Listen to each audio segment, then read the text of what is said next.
ನಮಸ್ಕಾರ ವೀಕ್ಷಕರೇ, ಶ್ರೀಗರಿ ವಾರ್ತೆಗರಿಗೆ ಸ್ವಾಗತ. ನಾನು ನಿಮ್ಮ ಗ್ರಹೇಶ್ವರ ಗಾರ್ಡಿಗೇಂದ್ರ.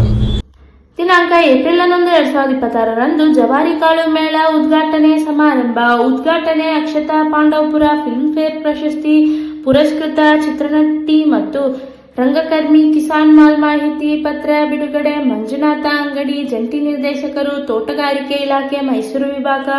ಮುಖ್ಯ ಅತಿಥಿಗಳು ಡಾಕ್ಟರ್ ಜ್ಞಾನೇಶ್ BN, ಹಿರಿಯ ವಿಜ್ಞಾನಿ, ICAR JSS ಕೃಷಿ ವಿಜ್ಞಾನ ಕೇಂದ್ರ ಸುತ್ತೂರು. HS ಸುರೇಶ್ ಬಾಬು, ಅಧ್ಯಕ್ಷರು, ಇನ್ಸ್ಟಿಟ್ಯೂಟ್ ಆಫ್ ಇಂಜಿನಿಯರ್ಸ್ ಮೈಸೂರು. ಅಧ್ಯಕ್ಷತೆ G ಕೃಷ್ಣಪ್ರಸಾದ್, ನಿರ್ದೇಶಕರು, ಸಹಜ ಸಮೃದ್ಧ. ಪ್ರಸ್ತಾವನೆ ಶ್ರೀನಿವಾಸ ಮೂರ್ತಿ SR, ನಿರ್ದೇಶಕರು, ಸಹಜ ಸೀಡ್ ಸ್ಥಳ, ನಂಜರಾಜ ಬಹದ್ದೂರ್ ಛತ್ರ, ಮೈಸೂರು. ಒಂದು, ನಮ್ಮ ಆರೋಗ್ಯ ನಮ್ಮ ಕೈಲಿರಬೇಕು, ನೆಟ್ಟಗಿರಬೇಕು. ನಾವು ತುಂಬ ಆರೋಗ್ಯವಂತರಾಗಿರಬೇಕು ಅಂದರೆ ದೇಸಿ, ನಾಟಿ, ಈ ಥರ ಜವಾರಿ ಫುಡ್ಗಳ ಹಿಂದೆ ನಾವೇ ಬೆನ್ನು ಬೀಳಬೇಕು. ನಾವು ಈಗ ಫ್ಯಾಷನಿಗೆ ತಿಂತಾ ಇದ್ದೀವಿ ಅಂತ ಅನಿಸ್ಬಿಡುತ್ತೆ ನನಗೆ. ಯಾಕೆಂದರೆ ಕೆಲವರೆಲ್ಲ ರೀಲ್ಸ್ ಮಾಡೋದು ನೋಡ್ತಾ ಇದ್ದಾರೆ, ರೀಲ್ಸ್ಗಾಗೆ ಅವರು ತಿನ್ನೋಗಿಂತ ಹೆಚ್ಚು ವೇಸ್ಟ್ ಮಾಡ್ತಾ ಇದ್ದಾರೇನೋ, ಫೋಟೋಗೆ ಕ್ಯಾಮ್ರಾಗಾಗೆ ವೇಸ್ಟ್ ಮಾಡ್ತಾ ಇದ್ದಾರೇನೋ ಅನಿಸುತ್ತೆ. ಅವೆಲ್ಲ ಏನಂದರೆ ನೋಡೋಕ್ಕೆ ತುಂಬ ಟೆಂಪ್ಟ್ ಆಗಿರುತ್ತೆ, ಆದರೆ ಹೊಟ್ಟೆ ಒಳಗಡೆ ಹೋದಾಗ ಅದ್ರದ್ದು ಅನುಭವಿಸೋರಿಗೆ ಗೊತ್ತಿರುತ್ತೆ. ಈ ಥರ ಕಾಳು ಕಡ್ಡಿ ನಾಟಿ ಸ್ಟೈಲಲ್ಲೇ ತಿಂತಾ ಬಂದರೆ ಅದರಲ್ಲಿ ನಮ್ಮದೇ ಬೆಳೆ ಕಾಳು ಏನೇನು ಬೆಳಿತೀವಿ. ಈ ಕಡೆ ನಮ್ಮ ಕಡೆ ಹುಳಿ ಕಾಳು ಬೆಳಿತೀವಿ, ಆ ಕಡೆ ಮಟ್ಕಿ ಕಾಳು, ಈ ಥರದ್ದೆಲ್ಲ ಕಾಳುಗಳನ್ನ ವಾರಕ್ಕೆ ಏನಿಲ್ಲ ಅಂದರೂ ಒಂದು 3 ಸಲ, ನಾನಂತೂ ಪ್ರತಿ ಒಂದು 5 ಸಲ ಆದರೂ ಒಂದು 2 ದಿನ ಸ್ಕಿಪ್ ಆಗ್ಬೋದು, ಸೊಪ್ಪು ತರಕಾರಿ ಕಾಳು ಕಡ್ಡಿನಂತೂ ತಿಂತಾನೆ ಇರ್ತೀನಿ. ಹಿಂಗೆ ಈ ಥರ ಕಾಳುಗಳನ್ನ ನಾವು ಹೆಚ್ಚು ತಿನ್ನೋದನ್ನ ಬೆಳೆಸ್ಕೊಂಡರೆ ಜನಗಳು ಇವಾಗ ಇವ್ರ ಈ ಥರದೆಲ್ಲ ಮೇಳ ಮಾಡೋದು, ಕಾಳು ಸಂರಕ್ಷಣೆ ಮಾಡೋದು, ಮತ್ತು ಇವಾಗ ನಮಗೆ ಬೆಳೆ ಬರಲಿಲ್ಲ ಅಂದರೂ ಸಂರಕ್ಷಣೆ ಮಾಡಿರೋ ಕಾಳಿಂದ ನಾವು ಹೊಟ್ಟೆ ತುಂಬಿಸ್ಕೋಬೋದು. ಎಂಥ ಆಪತ್ತು, ವಾರು ಏನೇ ಬಂದರೂ ಕೂಡ, ಯುದ್ಧ ಬಂದರೂ ಕೂಡ ಸಂರಕ್ಷಣೆ ಇರುವಂತಹ ಕಾಳುಗಳಿಂದ ನಮ್ಮ ಜೀವನನ ನಾವು ಊಟದ ವ್ಯವಸ್ಥೆ ಎಲ್ಲ ಮಾಡ್ಕೋಬೋದು. ಈ ಥರ ಪರಿಸ್ಥಿತಿ ಇದ್ದಾಗ ನಾವು ಅದನ್ನು ತಿನ್ನೋದನ್ನ ಬೆಳೆಸ್ಕೋಬೇಕು. ಜನರು ಹೆಚ್ಚು ಫ್ಯಾಷನ್ ಫುಡ್ಗಳನ್ನ ತಿನ್ನೋದನ್ನ ಬಿಡಿ, ಆರ್ಗ್ಯಾನಿಕ್ ಫುಡ್ಗಳನ್ನ ತಿನ್ನೋದನ್ನ ಕಲೀರಿ, ಎಸ್ಪೆಷಲಿ ಕಾಳು ಕಡ್ಡಿಗಳು. ಈಗ ಇವರಿಬ್ರು ಹೆಣ್ಮಕ್ಳು ನೋಡಿದ್ರೆ ನಂಗೆ ಖುಷಿ ಆಗುತ್ತೆ. ಈ ಥರ ಮೇಳಕ್ಕೆ ಬಂದಾಗ ನನಗೆ ಪ್ರತಿಯೊಬ್ಬರು ಹೊಸ ಶಕ್ತಿಗಳು ಸಿಗ್ತಾರೆ. ಅವನ್ನ ಶಕ್ತಿ ಅಂತಲೇ ಹೇಳ್ತೀನಿ. 1,000 ಅಕ್ಕಿಗಳ ಮೇಲೆ ಇವರು PhD ಮಾಡಿದ್ದಾರೆ, ರಿಸರ್ಚ್ ಮಾಡಿದ್ದಾರೆ. 1,000 ಅಕ್ಕಿಗಳು. ಅಕ್ಕಿ ಅಂದರೆ ನಮ್ಗೊಂದು ಯಾವುದೋ ಒಂದು 2-3 ಅಕ್ಕಿ, BT ರೈಸು, ಅದು ಯಾವುದೋ ಒಂದೊಂದು ರೈಸ್ ಅಷ್ಟೇ ಗೊತ್ತೆ. 1,000 ತಳಿ. ಇವರು ಆಲ್ರೆಡಿ ಇವಾಗ ನಿರ್ಲಕ್ಷ್ಯ ಆಗಿರುವಂಥ ಇದು ಬೇಡ, ಇದನ್ನು ಬಿಟ್ಬಿಡ್ತೀವಿ, ಕೆಲವೊಂದನ್ನ ನಾವು ಮೇವು ಹಾಕ್ತೀವಿ, ಇಲ್ಲಾಂದ್ರೆ ಬಿಟ್ಬಿಡ್ತೀವಿ, ಇವೆಲ್ಲ ಆಹಾರ ಅಲ್ಲ ಅಂತ ಅದರ ಮೇಲೆ ಒಂದಷ್ಟು ಆಹಾರನ ಇವರು ಮಾಡ್ತಾ ಇದ್ದಾರೆ. ಈ ಥರ ಎಲ್ಲ ಹೆಣ್ಮಕ್ಳೆಲ್ಲ ಸೇರ್ಕೊಂಡು ಯಂಗ್ಸ್ಟರ್ಸ್ಗಳು ಈ ಥರ ಬರ್ತಾರೆ ನೋಡಿ. ಯಾವುದೇ ರೀಲ್ಸ್ ಮೂರೇ ಹೋಗಿಲ್ಲ, ಯಾವುದೇ ಫ್ಯಾಷನ್ ಮೂರೇ ಹೋಗಿಲ್ಲ, ಯಾವುದೇ ಬ್ರ್ಯಾಂಡ್ ಐಟಮ್ಸ್ಗೆ ಅವರು ಅಂಬಾಸಿಡರ್ ಆಗಿಲ್ಲ, ಲಿಫ್ಟಿಗೆ ತೋರಿಸಿಲ್ಲ, ಇನ್ನೇನೋ ತೋರಿಸಿಲ್ಲ. ಈ ಥರ ಕೆಲಸಗಳನ್ನ ಮಾಡ್ತಾ ಇರೋದು ನೋಡಿದಾಗ ತುಂಬ ಖುಷಿಯಾಗುತ್ತೆ. ಇದು ನಮ್ಮೆಲ್ಲರ ಜವಾಬ್ದಾರಿ. ನಮ್ಮ ಆರೋಗ್ಯ ನನ್ನದು ಅನ್ನೋದಕ್ಕಿಂತ ಹೆಚ್ಚಾಗಿ ನಮ್ಮೆಲ್ಲರ ಆರೋಗ್ಯ ನಮ್ಮ ಕೈಲಿದೆ. ಇಂಥ ಮೇಳದಲ್ಲಿ ಆರೋಗ್ಯದ ಗುಟ್ಟು ಕಾಳು ಕಡ್ಡಿಗಳಿಂದ ಅಡಗಿರುತ್ತೆ, ಅದೇ ಖುಷಿ ಅಂತ. ನಾನು ನನ್ನ PhD ಪ್ರೋಗ್ರಾಮಿಗೋಸ್ಕರ ಈ ಟ್ರೆಡಿಷ್ನಲ್ ರೈಸ್ ವೆರೈಟೀಸ್, ದೇಸಿ ಅಕ್ಕಿ ತಳಿಗಳು ಅಂತ ಏನು ಕರೀತಾರೆ, ಅದನ್ನು ಕಲೆಕ್ಟ್ ಮಾಡಿದೆ. ಈಗ ಏನಾಗ್ಬಿಟ್ಟಿದೆ ಅಂದರೆ ಎಲ್ಲ ಹೈಬ್ರಿಡ್ಸು ವೆರೈಟೀಸ್ ಎಲ್ಲ ಇದೆ. ಅದರಲ್ಲಿ ಈಗ ಹೇಳ್ತಾರೆ ಎಲ್ಲರೂ, ಡಯಾಬಿಟಿಸ್ ಇರೋರು ಅಕ್ಕಿ ತಿನ್ನಬಾರ್ದು, ಅಕ್ಕಿ ಆರೋಗ್ಯಕ್ಕಷ್ಟು, ಅನ್ನ ಅಷ್ಟು ಆರೋಗ್ಯಕ್ಕೆ ಒಳ್ಳೆಯದಲ್ಲ ಅಂತ ಎಲ್ಲ.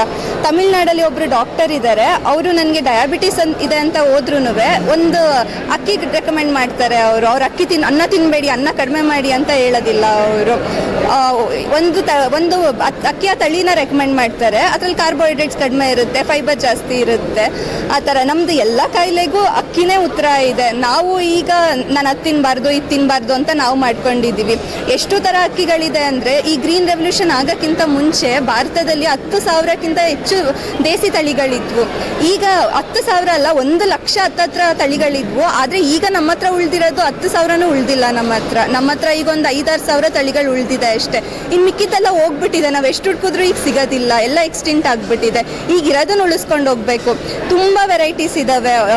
ನಾವು ಬೆಳಗಾಂ ರೀಜನಿಗೆ ಹೋದರೆ ಕರಿಗಜವಲಿಗೆ ಅಂತ ಒಂದು ವೆರೈಟಿ ಇದೆ. ಅದು ಲ್ಯಾಕ್ಟೇಟಿಂಗ್ ಮದರ್ಸ್ಗೆ ಕೊಡ್ತಾರೆ, ತಾಯಿನಲ್ಲಿ ಹಾಲು ಉತ್ಪಾದನೆ ಆಗಲಿ ಅಂತ. ಒಂದು ವೆರೈಟಿ ಇದೆ ಗರೀಬ್ ಸಾಲ್ ಅಂತ. ಅದ್ರದ್ದು ಏನು ಸ್ಪೆಷಾಲಿಟಿ ಅಂದರೆ, ಅದು ಅದರಲ್ಲಿ ಸಿಲ್ವರ್ನ ಅಕ್ಯುಮುಲೇಟ್ ಮಾಡುತ್ತೆ, ಅದ್ರದ್ದು ಅಲಿರಾನ್ ಲೇಯರಲ್ಲಿ. ಈಗ ಮಕ್ಕಳಿಗೆ, ಈಗ ಹುಟ್ಟಿರೋ ಮಕ್ಕಳಿಗೆ ತಿನ್ನಿಸ್ತಾರೆ ಆ ಥರ ಬೆಳ್ಳಿ ಅಂಶ ಇರೋದನ್ನ ಏನಾದ್ರು ತಿನ್ನಿಸ್ತಾರೆ. ಅದ್ರ ಬದಲು ಅಕ್ಕಿನೇ ತಿನ್ನಿಸ್ಬೋದು. ಇನ್ನೊಂದು ಗ್ರೀನ್ ರೆವಲ್ಯೂಷನ್ಗಿಂತ ಮುಂಚೆ ಈ ಥರ ತುಂಬ ವೆರೈಟೀಸ್ ಇತ್ತು, ಆದರೆ ಈಗ ಹೋಗ್ಬಿಟ್ಟಿದೆ. ಮೊನ್ನೆ ಒಂದು ಸ್ಟಡಿನಲ್ಲಿ ಗಂಧಸಾಲೆ ಅಂತ ಒಂದು ವೆರೈಟಿ ಇದೆ. ಆ ಗಂಧಸಾಲೆ ವೆರೈಟಿನಲ್ಲಿ ರಾಗಿನಲ್ಲಿ ಎಷ್ಟು ಕ್ಯಾಲ್ಶಿಯಂ ಇದೆ, ಹತ್ತತ್ರ ಅದರಷ್ಟೇ ಕ್ಯಾಲ್ಶಿಯಂ ಇದೆ. ಆದರೆ ನಾವು ಇದನ್ನೆಲ್ಲ ತುಂಬ ನೆಗ್ಲೆಕ್ಟ್ ಮಾಡಿಬಿಟ್ಟಿದ್ದೀವಿ ಈ ಥರ ತಳಿಗಳನ್ನ. ನಮಗೇನಿದು ಈಗ ಬಾಸ್ಮತಿ ಅಕ್ಕಿ ಬೇಕು, ಬಿರಿಯಾನಿಗೆ ಯಾವ ಥರ ಬೇಕು ಆ ಥರ ಬೇಕು ಅನ್ನೋ ಥರ ಬಂದುಬಿಟ್ಟಿದ್ದೀವಿ. ಆದರೆ ತುಂಬ ವೆರೈಟೀಸ್ ಇದೆ ನಮ್ಮ ಹತ್ರ. ನಮಗೆ ಈಗ ಕುಕಿಂಗ್ ಈಸಿ ಆಗಬೇಕು. ಈಗ ನಾವು ಮನೇಲಿ ಬೆಳೆಸೋದು ಔಟರ್ ಲೇಯರ್ ತೆಗೆದುಬಿಟ್ಟಿರ್ತಾರೆ, ಅದರಲ್ಲಿ ಏನು ಪ್ರೋಟೀನು ಇರಲ್ಲ, ಏನೂ ಇರೋದಿಲ್ಲ, ಸುಮ್ಮನೆ ತಿನ್ನಬೇಕು, ತಿಂತಾ ಇದ್ದೀವಿ ಅಷ್ಟೇ ನಾವು. ಅಂದರೆ ಇನ್ನೂ ತುಂಬ ಜನರಿಗೆ ಬರೀ ಈಗ ಸ್ವಲ್ಪ ಅವೇರ್ನೆಸ್ ಕ್ರಿಯೇಟ್ ಆಗಿದ್ರು ಬರೀ ರಾಜಮುಡಿ ಒಂದೇ ಗೊತ್ತಿರೋದು ಜಾಸ್ತಿ. ಅಂದರೆ ರಾಜಮುಡಿಗಿಂತ ಜಾಸ್ತಿ ಯಾರಿಗೂ ಗೊತ್ತಿಲ್ಲ ಈ ಭತ್ತದ ತಳಿಗಳ ಬಗ್ಗೆ. ಆದರೆ ತುಂಬ ನ್ಯೂಟ್ರಿಷಿಯಸ್ ಆಗಿರೋ ತಳಿಗಳಿದ್ದಾವೆ. ಆದರೆ ಇನ್ನೂ ಅದ್ರ ಮೇಲೆ ಯಾರೂ ವರ್ಕ್ ಮಾಡಿಲ್ಲ ಜಾಸ್ತಿ. ಇನ್ನೂ ಅದು ಮಾರ್ಕೆಟಿಗೆ ಬಂದಿಲ್ಲ. ಈ ಸಹಜ ಇಂದ ತುಂಬ ವೆರೈಟೀಸ್ ಮಾರ್ಕೆಟಿಗೆ ಬಂದಿದೆ ಆಲ್ರೆಡಿ. ಇನ್ನೂ ತುಂಬ ವೆರೈಟೀಸ್ ಇದೆ ಇದು ಮಾಡೋದು. ನನ್ನ ಕಲೆಕ್ಷನ್ ಟೈಮಲ್ಲಿ ಎಲ್ಲ ಭಾರತದ ಎಲ್ಲ ಸ್ಟೇಟ್ಸಿಂದನೂ ಏನೇನು ತಳಿಗಳಿದೆ ಎಲ್ಲನೂ ಕಲೆಕ್ಟ್ ಮಾಡಿದ್ವಿ. ಎಷ್ಟು ವಿವಿಧ ತಳಿಗಳಿದ್ದಾವೆ ಅಂದರೆ 60 ದಿನದೊಂದು ತಳಿ ಇದೆ. ಬರೀ 60 ದಿನ ಸಾಕು ಅದಕ್ಕೆ. 60ನೇ ದಿನಕ್ಕೆ ನಾವು ಹಾರ್ವೆಸ್ಟ್ ಮಾಡ್ಬೋದು. ತಮಿಳ್ನಾಡಲ್ಲಿದೆ, ಕರ್ನಾಟಕದಲ್ಲೂ ಇದೆ, ಮಹಾರಾಷ್ಟ್ರನಲ್ಲೂ ತಳಿಗಳಿದೆ, ತುಂಬ ತಳಿಗಳಿದೆ. ಆ ಥರ ರೈತನಿಗೆ ಅನುಕೂಲ ಆಗೋ ತಳಿಗಳು ಇದೆ, ನಮ್ಮ ಹೆಲ್ತ್ಗೆ ಅನುಕೂಲ ಆಗೋ ತಳಿಗಳು ಇದೆ. ಆಮೇಲೆ ತುಂಬ ನ್ಯೂಟ್ರಿಷಿಯಸ್ ತಳಿಗಳು ಇದ್ದಾವೆ ನಮ್ಮಲ್ಲಿ. ಈಗ ಎಷ್ಟೊಂದು ಹೊಸ ಕ್ರಾಪ್ಸ್ಗಳು ಬರ್ತಾ ಇದೆ ನಮ್ಮ ಕಂಟ್ರಿಗೆ ಈಗ ಬೇರೆ ದೇಶಗಳಿಂದ. ಅದರ ಅವಶ್ಯಕತೆನೇ ಇಲ್ಲ, ನಾವು ಅಕ್ಕಿಲಿರೋ ನ್ಯೂಟ್ರಿಷನ್ನ ಯುಟಿಲೈಸ್ ಮಾಡ್ಕೊಂಡ್ರೆ. ನಂದು PhD ವರ್ಕ್ ಇದ್ರ ಮೇಲಾಗಿತ್ತು. ರಂಜಿನಿ ಅಂತ. ನಾನು ಮಂಡ್ಯ ಸರ್. ಏನಾದರೂ ಒಂದು ಬ್ರೆಡ್ ಈ ಥರ ತಿನ್ಬೋದು.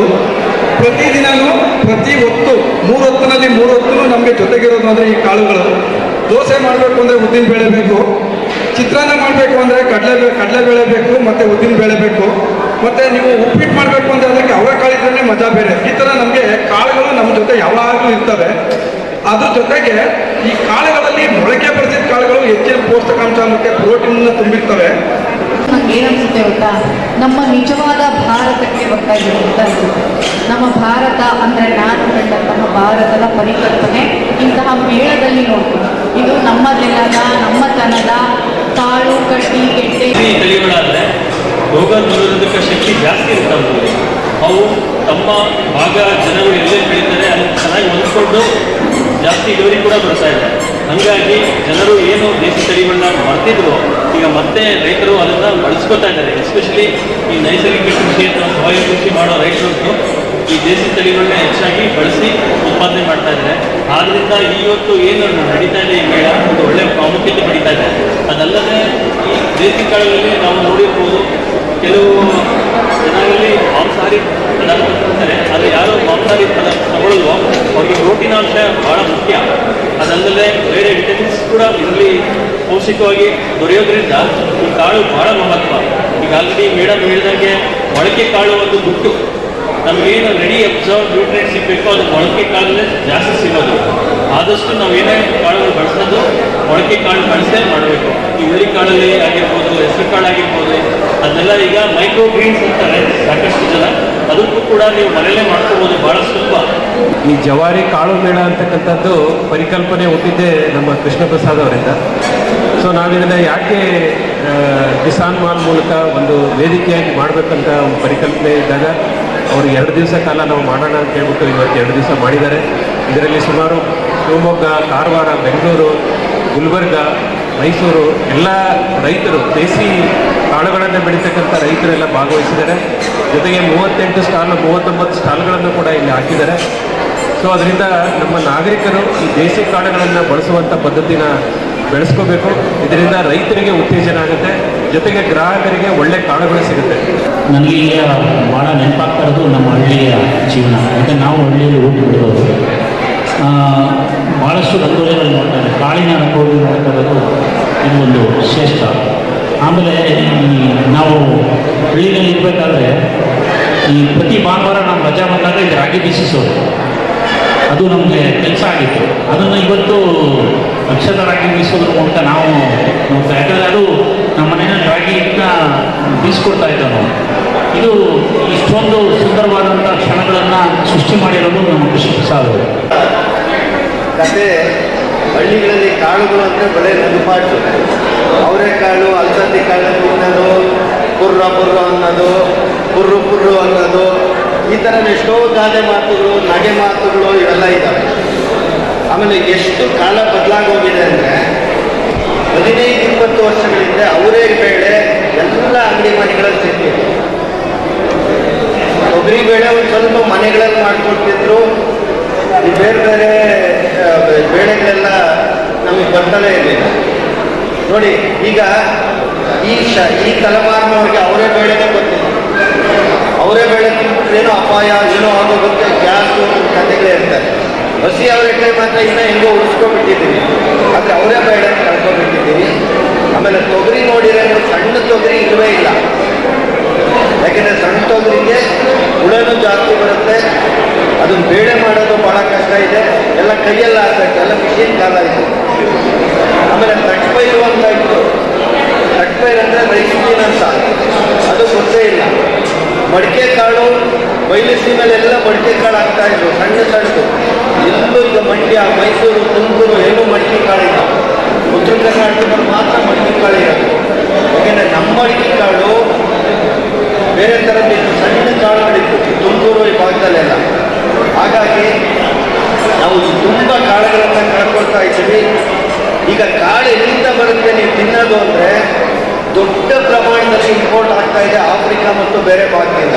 ಜ್ಞಾಪಕ ಇರಲಿ, 4,70,00,000 ಟನ್ಗಳಷ್ಟು ಬೇಳೆ ಇಂಪೋರ್ಟ್ ಆಗ್ತದೆ. ಅದು ಸುಮ್ಮನೆ ನಾವು ಲೆಕ್ಕಾಚಾರಕ್ಕೆ ಕೇಳಬೇಕು ಅಂದರೆ 47,000 ಲಾರಿಗಳು. ಮತ್ತೆ ಮುಂದಿನ ವಾರ್ತೆಗರಿಯಲ್ಲಿ ಭೇಟಿಯಾಗೋಣ. ಶ್ರೀಗರಿ, ನಿಮ್ಮ ಮನದಾಳದ ಗರಿ. ನಮಸ್ಕಾರ.